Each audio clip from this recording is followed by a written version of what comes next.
Good morning, everyone. Again, my name is Mary Greenwood, and I am the Director of Student Financial Aid Services at Waubonsee Community College. And I also serve as the House Liaison for Waubonsee Community College. So good to be back with you all this morning. And I'd just like to welcome you to part two of our SOP webinars. If you were unable to join us last month for the standard operating procedures and for House Liaisons, it is available in the webinar section of the House Liaison Center. Today, we will begin with a quick primer and a recap, followed by an interactive initial drafting of your very own SOP. You may already have one, or you might be looking to refine sections of the one you currently have. And you can do so during our time together today. I also just want to share for those of you, if this is your first time joining us, that this presentation is not an overview of the Public Act itself, but instead a presentation set to be a primer to help you develop an SOP to document your practices at your institution. So with that, let's jump into the agenda.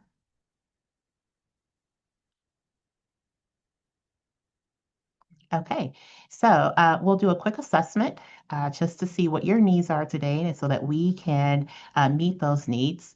We'll do a SOP recap from the last month's presentation, just a very short one.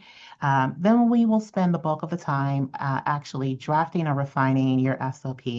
But before we get into the heart of that, I'll do a walkthrough of the toolkit that I've put together for you to help guide you through that process, and then we will be using that toolkit to draft that SOP. And we'll have some time at the end for additional questions and/or comments. All right, so before we get started, I just want to do a quick assessment to see what your needs are today. So if this is your first time,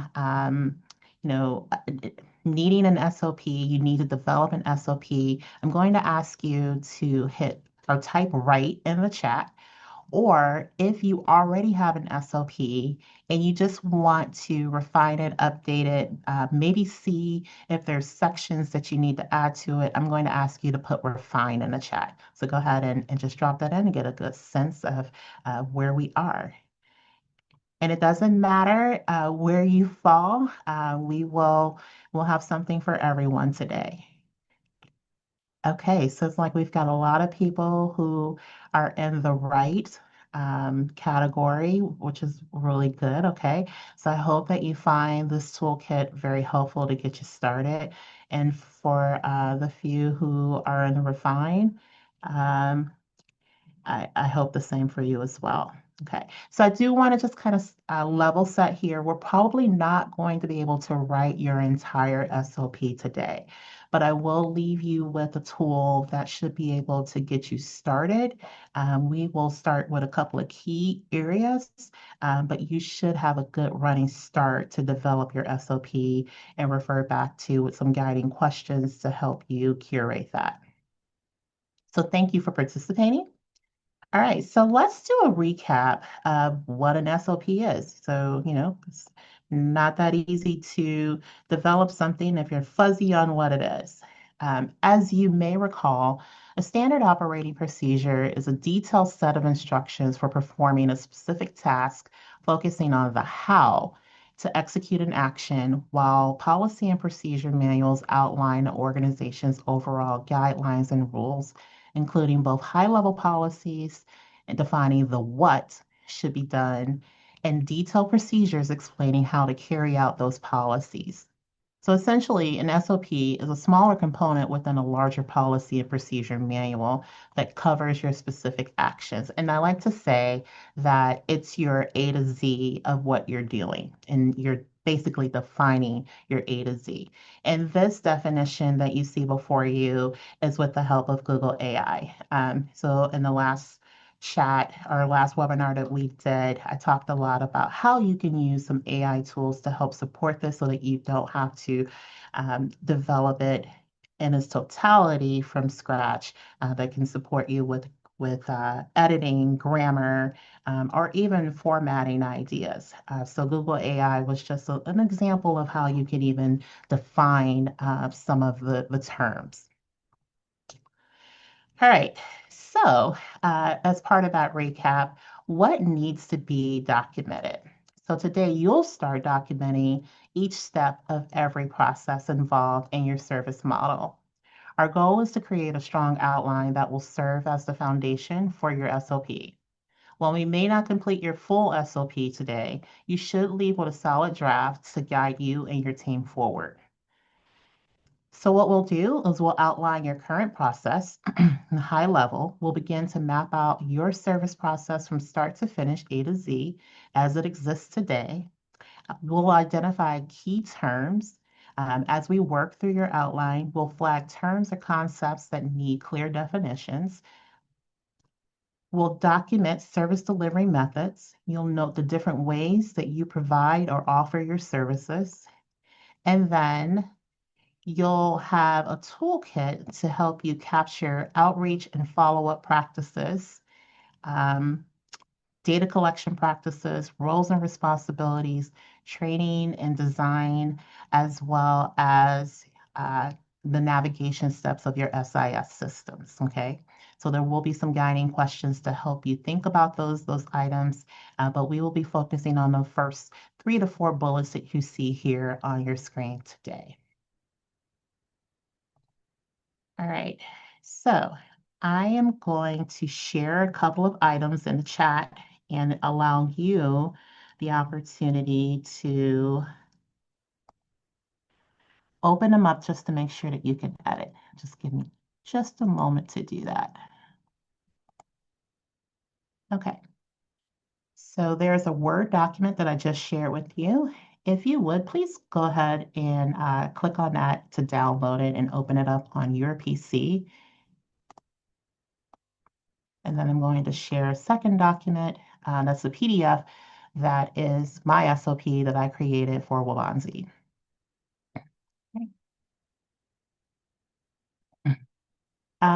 In the chat, just let me know, or you can come off mute if you had any challenges in opening either of those documents that I shared with you.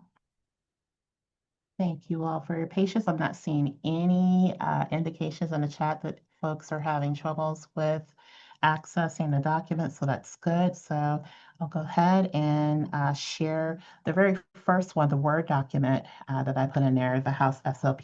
So this is very basic, no frills. I didn't pretty it up for you. You'll notice that it does look a bit different than my own SOP. And I don't want us to get caught up in aesthetics today, rather the actual meat of the document itself. So you can save this to your drive, and I'm going to ask that you follow along and make your notes here. And then at a later time, if you wish to go back and redesign it, reformat it, you are free to do so. If you don't like this plain design, you absolutely can update it. But like I said, I just wanted to make sure that you had at least the heart of what needed to be in your SOP, more so than worrying about the aesthetics of it. Okay, so you'll see here, we have our cover sheet. Let me just change the view. Make this bigger so it's just single page. Okay, so we have your cover sheet here, House SOP, supporting students through operational excellence. You can absolutely update that, add your institution's name. You can add your name and the date created. We have a table of contents here for you. So as you are moving throughout the document, if you update any of the subtitles, you should be able to refresh, and this table of content would update for you. If you wanted to move some of these areas around, maybe you want your key terms to come third in your document instead of fourth, you can move that around. You can absolutely make this your own, okay? I just want to share this little disclaimer that this document was created with AI assistance with formatting. As I mentioned in our last webinar, anytime that you use AI assistance with anything that you're doing, you want to be transparent about that and put that in your documentation. And I put this disclosure in here to give you a little bit of a sample of how to do that so that folks are aware. As I always say, it's based on original concepts. You're just asking AI to help you either edit, format, or redesign what you've already put together. Okay. You never want to ask like ChatGPT to, hey, create an SOP for college ABC. That is not at all what I'm recommending that we do. So page 3, you'll have a little bit of an introduction here, but the first section that we'll be focusing on today is introduction and purpose. You'll notice in each section that there's a best practice, there are guiding questions, and in some areas where you might have a little bit of difficulty or might experience some writer's block, you'll have an example of how you can curate this. Okay, so I'd like to ask if we can have a volunteer, and if there are multiple individuals who'd like to volunteer, that'd be great. But we're going to be working through the first 3 sections. Um, while we have a live volunteer, everyone else will be following along. But essentially, what we are going to do today is look at this best practice and then look at the guiding questions after I finish this walkthrough. So be thinking about, am I going to be that brave soul to be a part of this live feature? Okay. So we have sections 1 through 12, same format. And then at the very bottom of this document, I've included a toolkit checklist for you.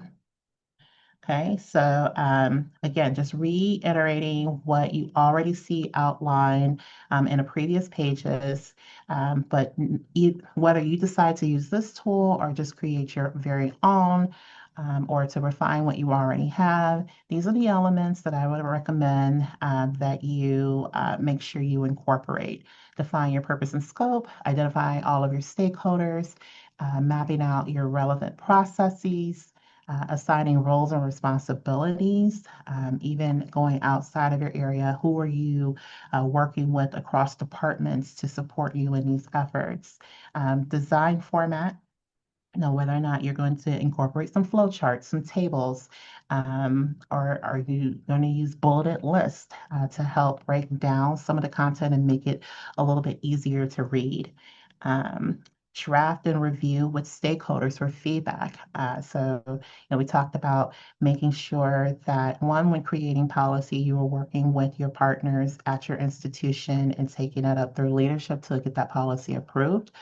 And 2, when you've developed your SOP, that you have a second set of eyes or a team of individuals who are reviewing it for continuity and accuracy.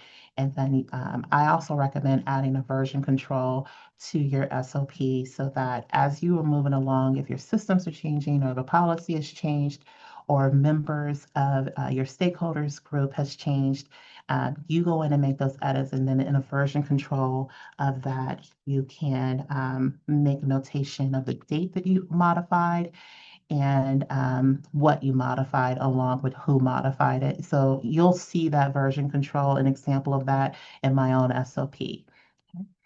Um, and then you'll also want to think about adding a section either in your SOP or maybe separate of how you are publishing your process and that this service is available to your students and how you're training your staff. Okay. And then we will touch on this when we return to the presentation that I've created on setting a review cycle. Okay. And then I also have some tools and resources for you. Of course, the House Center is a very good tool for you just to help you with definitions. If you wanted to find what is the House legislation, you could either look at my SOP or you can go back to the House Center to pull that. And then there's informal You can create an intake form, a referral tracking log, follow-up call scripts, and you can see some of those examples in my own SOP as well. And for those who are interested in like intake forms, things of that nature, I'm happy to share that out. Okay, so now that I've given you a run through of this guide, you guys have this open. I don't see any comments in the chat. Who would like to be my brave volunteer to um, work on the first part, which is the introduction and the purpose?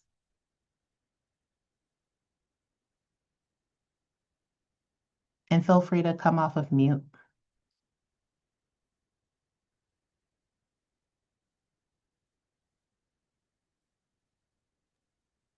Moraine Valley can be the brave soul. I appreciate that. So I'm what, sorry. what Who was that speaking? this is Teresa Hannon from Moraine Valley, and I also have my director, Jessica Contreras. So there's two of us that can help with this. Fabulous. Thank you. Mhm. Thank you so much. Okay. Would you like to share your screen? So what I'm going to ask you to do, Teresa, is to share your screen so that we could just kind of follow along. And it should be exactly what I have here. I'll stop sharing. Okay. And then we're just going to move through these guiding questions. And while Teresa is getting set up, I'll just walk through the guiding questions for this section. We're going to be thinking about, what is your process, your program, and or service? What is your SOP addressing, right? And for all of us here today, it's addressing the house liaison process. Okay, let me work on that. Yeah, Teresa, you should be able to share now. Thank you. Perfect. Okay. Okay.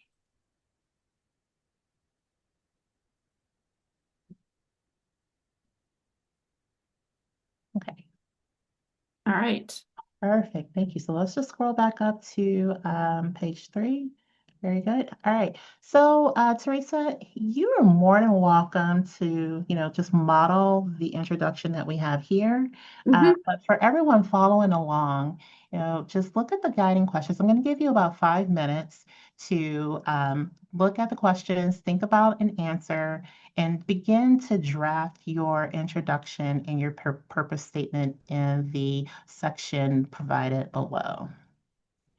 And so, Teresa, no pressure, but you will be typing live. And if you have questions, feel free to come off of mute, and I'm happy to answer those questions. This part is going to be the interactive part of this recording. So um, feel free to ask your questions, but we're going to take about 5 minutes to work on this section, and then we'll get some report outs from others who are following along, and then we'll move on to the next section.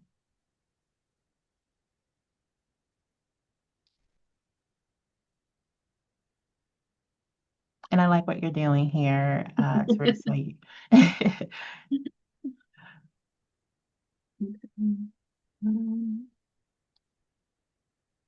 One thing that I'll add is once you've gone through this, excuse me, you can always save um, a copy of the original so that you can use this as a tool for any other process. But once you've answered your questions and you feel like you have all of the content that you need, feel free to remove the example Mhm. sections. Mhm. Yeah. It's helpful to have the example for sure.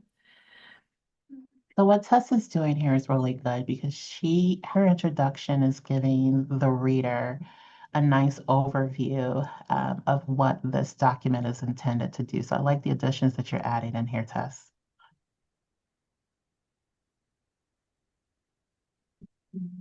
Mhm. I'm sorry, Teresa. My apologies. I have a friend that used to call me Tess. Okay, so I'm not too far off the mark. No. Okay.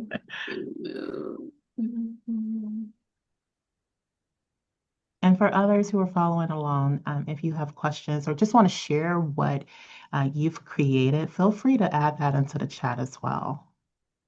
there's no judgment here. And so I want everyone to feel comfortable and feel safe.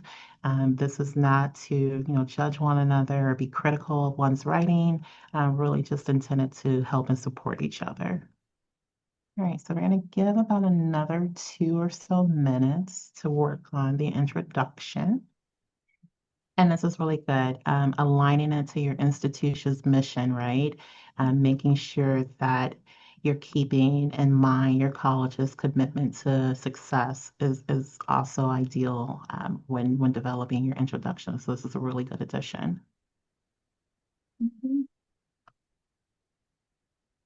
Yes, huge shout out to Teresa and a huge shout out for her being a brave soul to go first today. I appreciate that.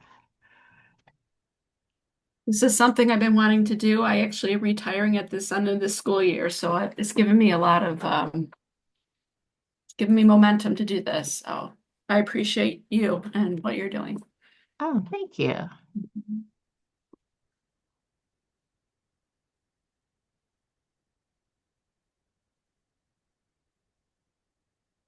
All right, so we are at that 5 minute mark, and I know this is not a lot of time. Like I said, I just really want you guys to kind of get, wet your whistle with this, but you will have this to take back and finish and refine.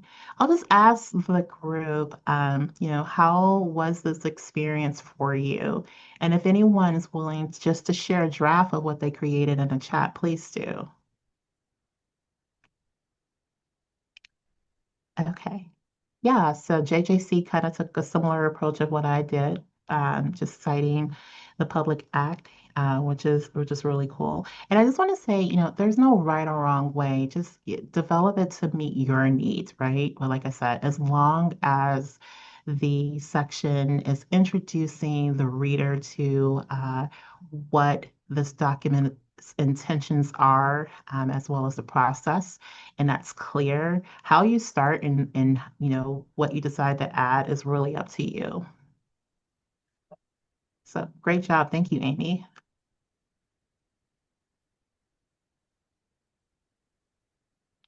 Okay. Anyone else?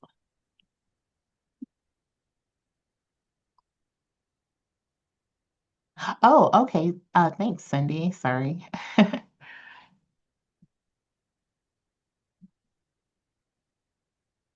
Alrighty. So let's go ahead and move on to drafting a policy statement. Teresa, would you like to continue to drive, or is there anyone else who has a burning desire to jump in and participate live? Someone else can take the wheel. You won't offend me.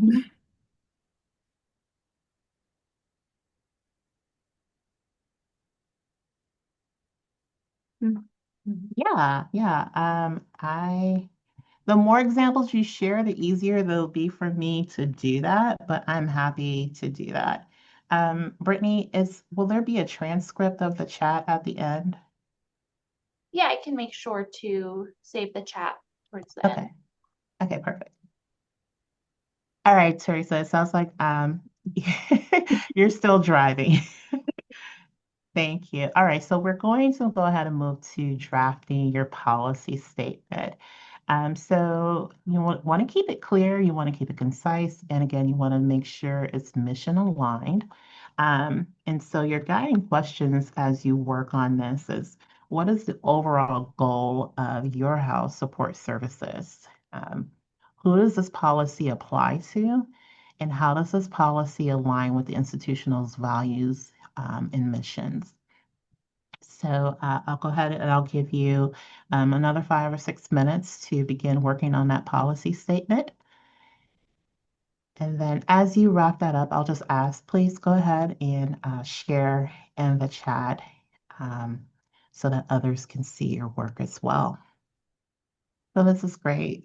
Teresa is making it unique to Moraine Valley, but using the example as the basis of her statement, which is really nice, but customizing it to just showcase Moraine Valley's commitment to this process.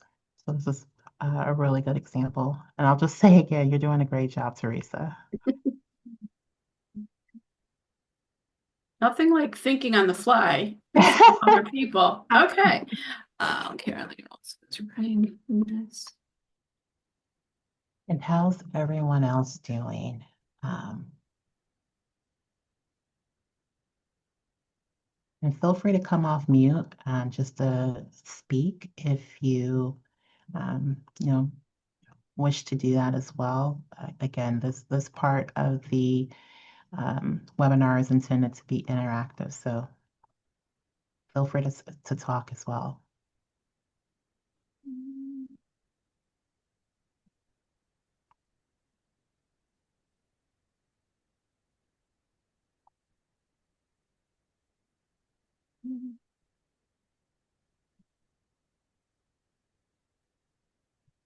So we'll give it another minute.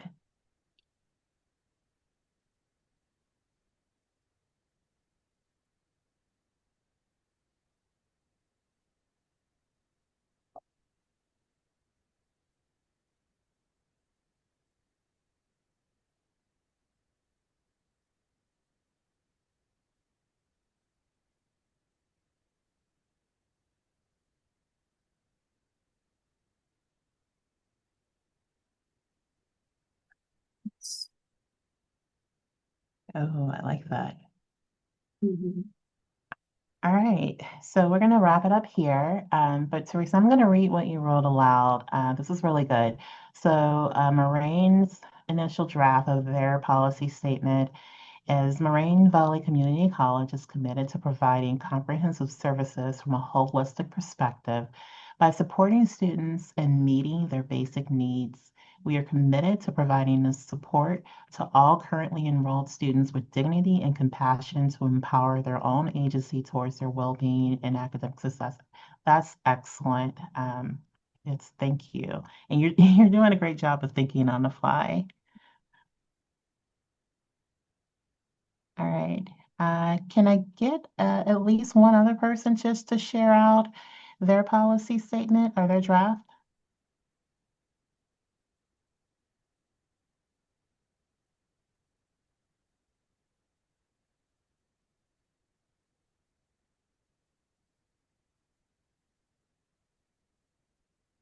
And I just want to remind the group that with this particular section, make sure that you're working with your institution to finalize the statement.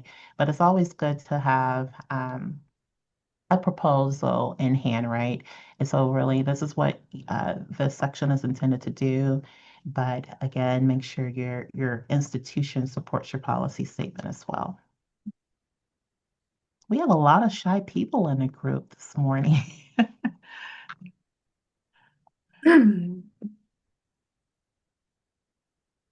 All right, thank you. Oh, Cindy. Okay. So Cindy says the support team at Joliet Junior College is committed to providing comprehensive assistance to students experiencing basic needs and security, including challenges related to housing, food, transportation, and other essential needs. We recognize that stable housing is critical foundation for all academic success and personal well-being. Therefore, our team works collaboratively across departments and with community partners to identify, coordinate, and deliver timely support services to student-facing homelessness or housing instability. By leveraging both institutional and external resources, we strive to reduce barriers to interfere with students' ability to thrive in college. And okay, our goal is to ensure that every student has access to support that they need to achieve their educational goals. So this is great. Both examples are excellent examples. It's stating who your services are intended to serve, and who the policy applies toward. And both policies do a nice job of aligning with their institution's mission and values without necessarily stating those missions and values, right? Everything that we do as administrators typically should mirror or echo our institution's mission and our values. And I think both examples that we have here are really nice examples of how to move forward with crafting your policy statement. So great job. Thank you. All right, so let's go ahead and move on to outlining your current process.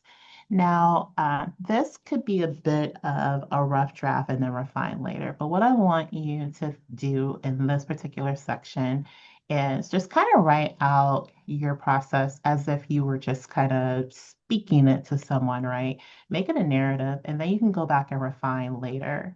But ideally, what you want to do here is identify, what your process is from start to finish. What's the first action you would take for a student, pardon me, who needed support? When you get that referral, whether it be a self-referral from the student or an interdepartmental referral, how is that referral managed? And then what happens after you've connected with that student? How are you connecting them to community resources? How are you connecting them to internal resources? Are you following up with them? If you are following up with them, what is your means of following up with them? How often are you doing that? So just begin to draft what that process looks like. And this is a good area where it might be broken up into chunks a little bit later, but I would just say kind of like just vomit, for lack of a better word, what that process is, and then come back and refine later and maybe, shape it. And you can add some subtitles to this too. So I'll give you about 7 minutes because this is a bit more cumbersome of a section. Sorry, Teresa, there's no example. Just thought I'd check. Okay.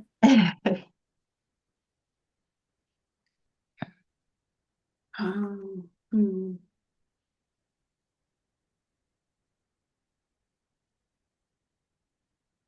Hmm. And I'll just share, you can look at the SOP that I created for Wabanzi for an example, but part of the reason why I didn't put an example for this section is your process could just vary so differently and originate in varying places across institutions. So I just wanted to leave space for the individual to speak to what their institution is doing.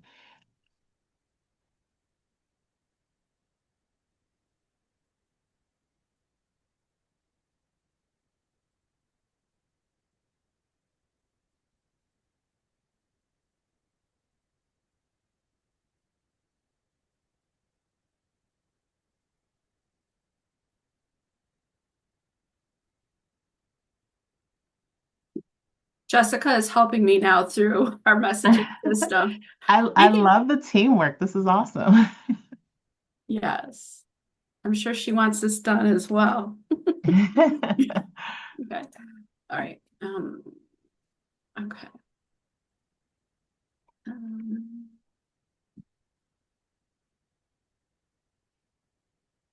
mm,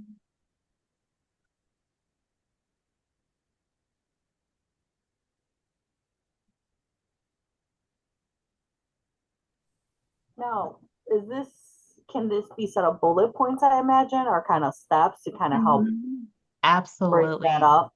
Yes. I was going to say you can do this one of two ways. You can just write out your narrative, or if it's easier for you to get your ideas down, like at a high level, you definitely can create like a bullet list um, of each point, right? And then you can go back and add details later. So for me, the way I think, I just kind of like write everything down and then I go back and refine it. But it might be easier for one to create an outline, say receive email from student, just kind of making up something, respond to email within 24 to 48 hours, store email in X place, follow up with student with X resources, contact student by phone, email, schedule an appointment to invite student in to assess their needs. So you could, just make like a list like that too, if that's easier for you. mm, Yeah, I like that.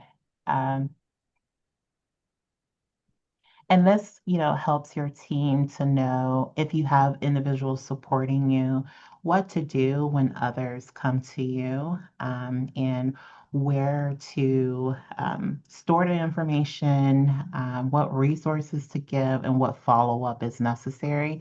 Also, you could be thinking about how are you going to close that feedback loop, right? When others are referring students to you. Sometimes a faculty member who's really concerned may ask, what's going on with the situation, and they want an update. How will you address that? And do you need to put some verbiage in about FERPA consent, depending on the nature of the request, right? So something to be thinking about as well.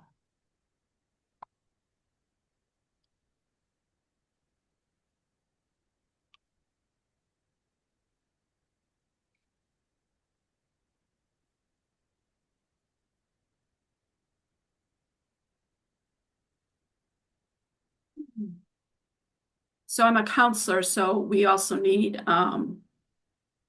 we have different confidentiality. And so a lot of our students will come in through our counseling services and then are identified.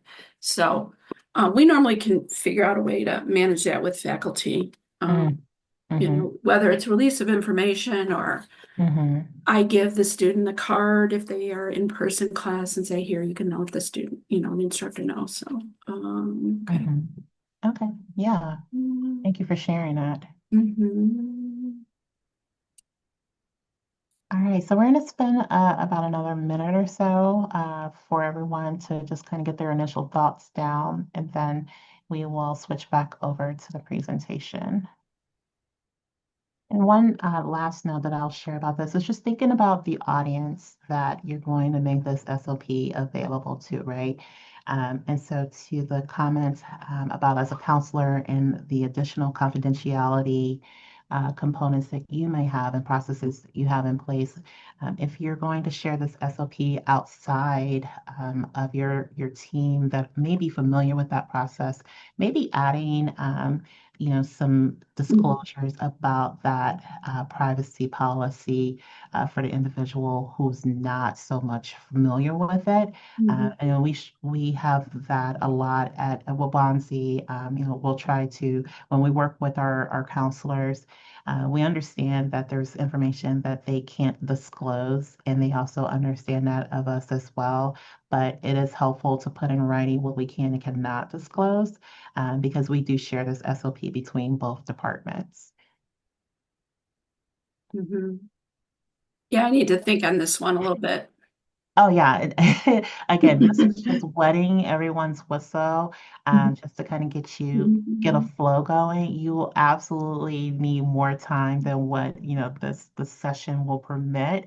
And I do apologize that we can't be a bit more thorough in this, but again, just wanted you all to get the practice, and start to use the tool.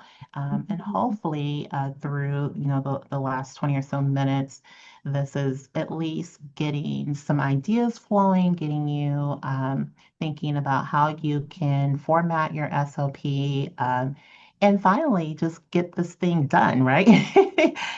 Accomplish that milestone. So we're going to go ahead and pause here so that we can switch back over. Teresa and Jessica, thank you so much for your contributions to this portion of the workshop and being our guinea pigs. And I will just get myself set back up here. While I'm doing that, I would love to just hear people's feedback. Are you finding this helpful?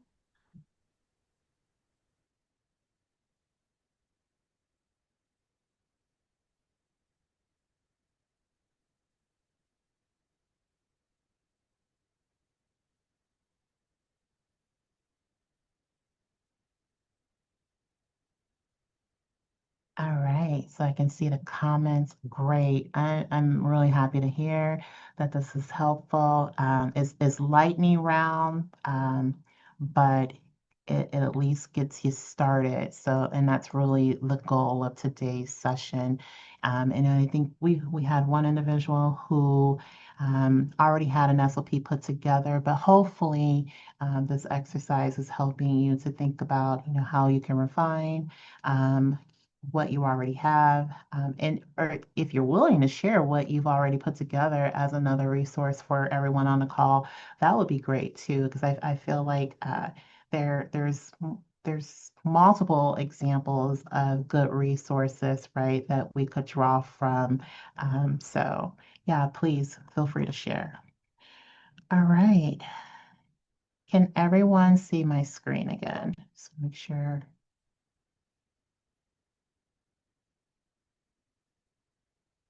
All right, I'm not hearing any.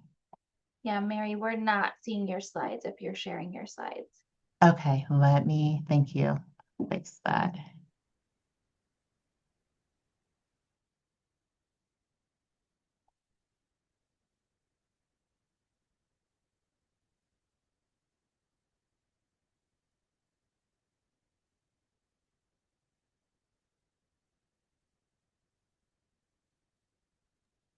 Do I have to give you sharing permission? Oh, okay. Nope. Thank you. Thank you. Sorry about that. Okay. I'm working with two monitors and trying to get myself resituated going in and out of this presentation. Okay, so we just moved through the first three sections of the SOP toolkit, your introduction and purpose. You guys were using these guiding questions as your starting point. I just wanted to put up here the example that I created for Wabansi. So I did reference the Public Act, and that we're committed to supporting our students. I can let you read that. Um, and again, you have the SOP that I created that you can certainly take a look at and reference back to. And we also went through drafting a policy statement. I just wanted to just show you, in case you didn't have my SOP open up at the same time, this is what I created for Wabansi. And I did create a team of individuals within the financial aid office who specifically work with student success and retention. We are called the Wabansi Care Team. And so we have folks just focused on responding to inquiries that come into us, whether it be a student referral or a department referral, and that we work with them to conduct the intake, to connect them to immediate resources, whether it be our emergency needs fund here at Wabansi, and moving them through that application process, or connecting them with our community partner AID, who's a huge support in complete or assisting people with rapid rehousing applications, or taking them to our food pantry where they can get like quick bites to eat, or connecting them to the dean's office for a voucher to our cafe for a hot lunch. And so we really just try to have those individuals be that point of contact so that when students come through the process, they're walking them through all of their resources in addition to community resources that we have laid out in a community resource guide. And I'm happy to share that resource guide as well. Excuse me. And then we wrapped up our time with creating an outline of your process. And again, I'll refer you to the SOP that I shared for the outline of Wabansi's process. And so I would encourage you to keep going. The next section is of identifying key terms, some ideas for key terms to include, and just thinking about, the reader. They may not be familiar with what a house liaison is. What does a student experiencing homeless means? What does a student in care mean? If you have a special team, or if you want to define what your department's role is, you can do that here as well. And I've also added, we are notorious for using acronyms. So what do those acronyms mean? So just a couple of examples of definitions that you can include. We're winding down on time, so I'm going to try to move quickly here. So I've mentioned a couple of times throughout this presentation that once you actually have something concrete designed, make sure that you're having someone approve and signing off on it and adding that revision control section and that sign off element to your SOP as well. And you can look at Wabansi's example for an example of that. But think about, who your stakeholders might be. I know that we have a wide representation in this group. Not everyone is in a financial aid office like I am. But if you're outside of financial aid, make sure that you're working with your financial aid partners. We can help with homelessness determinations. We can help with reevaluating a student's award package. We can help with dependency overrides, just depending on what the circumstances may be.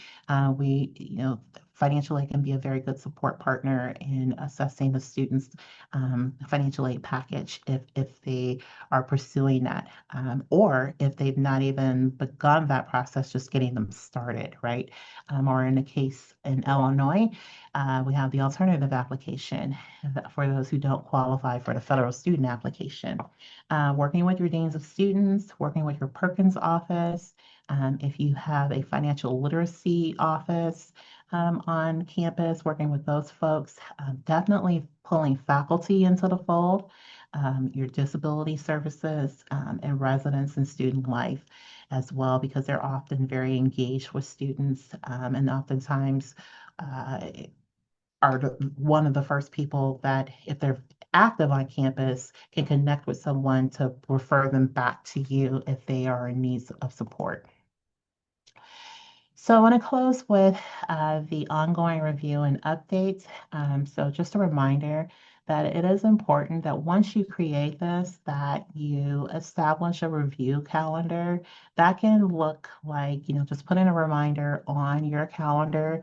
Maybe you're involved with an annual process where you're reviewing all of your policies, or you're providing information for an audit, and that's usually a good time to pull out your policies and procedures, your SOPs, because sometimes, depending on what it is, if they may be asking you for copies of that. So just add that to your calendar, or add that to your annual review process that you may already have, but make sure you're looking at it at least once a year, again, to capture any changes. If you're getting feedback about the process from other departments, maybe you and your team need to refine some things, that you're capturing that in your SOP. Make sure to designate ownership and accountability. Excuse me.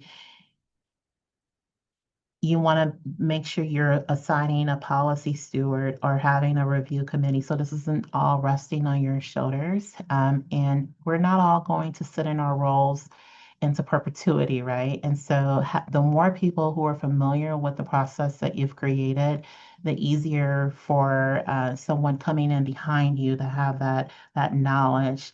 Oftentimes we hear of institutional knowledge leaving when we leave. And so the SOP is one more tool to prevent that hardship for someone coming behind you. You can create reminders and notifications. I talked about adding the version control and tracking section. I have an example of that in my SOP, but that lets you know what you changed, when you changed it, and who changed it. And then just creating a process for escalating urgent updates. And so if another mandate comes down, having a process or calling your folks together to re-envisioning what this process might look like, and making those updates, and having a communication plan in place to get that out to everyone across your ecosystem.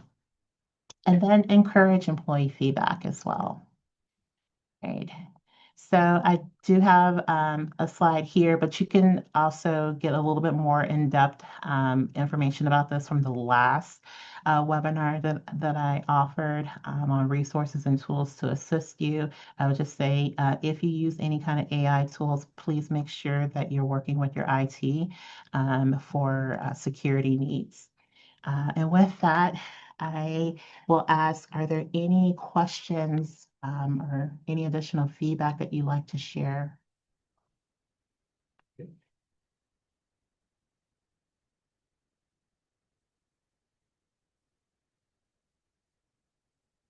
Okay. Well, thank you all. And again, thank you, Teresa, and Cindy, and those who did share. I'll take that transcript once it's available and incorporate that into the toolkit so that you see the additional examples. But yeah, I hope this has been helpful, and I wish you all much success in your writing. And if I could be of any support, feel free to reach out. I'm happy to be that support for you. Let me see if I can advance this so I can get to my contact information. All right. Thank you, everyone. Thank you so much, Mary. And for those asking in the chat, the webinar is being recorded, and so it'll be available on our House Liaison Center, I would say by Thursday or Friday of this week, once I'm able to edit and get everything uploaded, as well as the resources that Mary shared and the slide deck that will all be made available to you.